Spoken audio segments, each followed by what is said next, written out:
Hi, so in this video I'm just going to be talking about the short film festival that we attended called Cinefest. And actually really it wasn't much of a short film festival, it was more to do with cinematography, but obviously we were told going into it, yeah, it's going to be about short films. So some of it was really helpful, but a lot of it was based around cinematography and feature length films. But the people there were really nice, and that you could talk to them about short films. They were all interested in things like that. We also later on headed over to the Brief Encounters Festival, which was across the river, so that was pretty good as well. But just to start with, I'm going to be focusing on why we attended Cinefest and why we had this trip, obviously, up to Bristol. And this was mostly to do with the fact that we needed to do primary research for our short film. We needed to speak to people, like, face to face, see what they think of short films. Because if you just hand out a questionnaire around college, you're not going to get the same sort of response from people that actually work in the short film industry and with film, because that is essentially our target audience. We're appealing to people that are involved in the short film industry and people that actually make short films themselves. So speaking to these uni students and these film creators was actually really helpful. And that was pretty much the reason why we went, just to get that research there. What we did there, though, so first of all, we went into this sort of big room where we could see a set, and you'll see a picture now. There's a set on the front, and then there's a massive projector and things. This was all based around lighting, and it was like how the proper lighting can affect how a film looks, and it really did like change completely how the film looked, and it was quite impressive. They spent probably about an hour and a half working on lighting and making sure they got it right to use a sunrise, and it was actually quite interesting at times. They did go a bit too far into depth, like for what we do about camera settings. So they were setting up like talking about hertz of cameras and crystals and things like this. There's stuff that we don't really understand, but other than that, it was useful, and it was a good insight to how stuff is filmed, obviously, for high-end TV and feature-length films. Then I think it was me and Greg went into a panel, and they pretty much played us video clips from either, like, I think one was a trailer in the end, or short films, or like actual feature-length films or TV. So they were playing these clips, and then they would speak about the lighting there and how it was sort of filmed and things like that, and it was really insightful. I think it was Chris, if I can pronounce his name, I think it was Menges. He spoke about setting up lights and scenery in his film.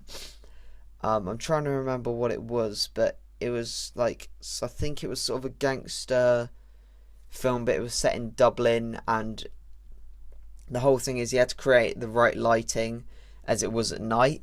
So obviously it can't be pitch black, otherwise you wouldn't see anything. So we had to light up the correct areas in a certain amount to make it seem like night, but not have it too bright where you think it could be the day.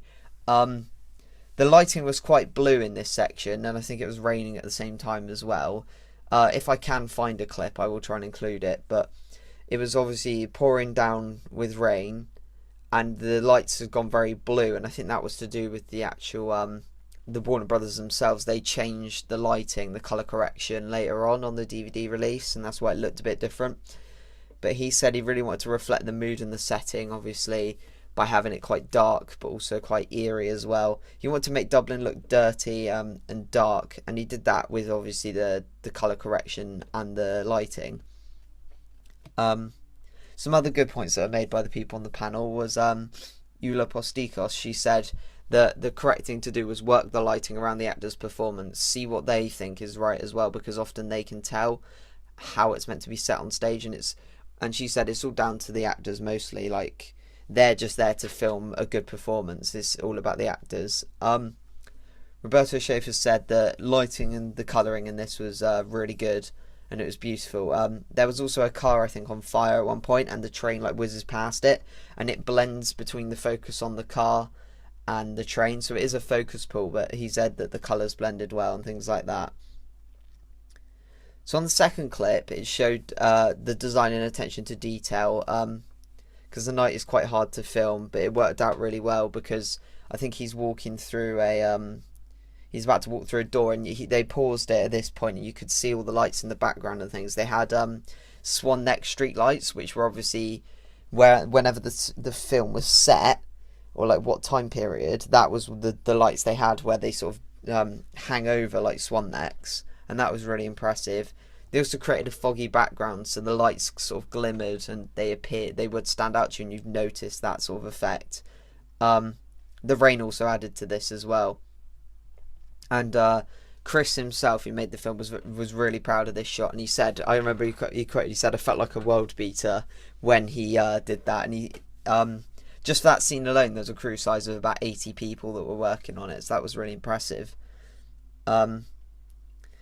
So going on from that, I think there was I think it was Euler possibly worked on set builds for the King's Speech in Vinewood, and they had to replicate obviously inside the lighting in Liverpool and London.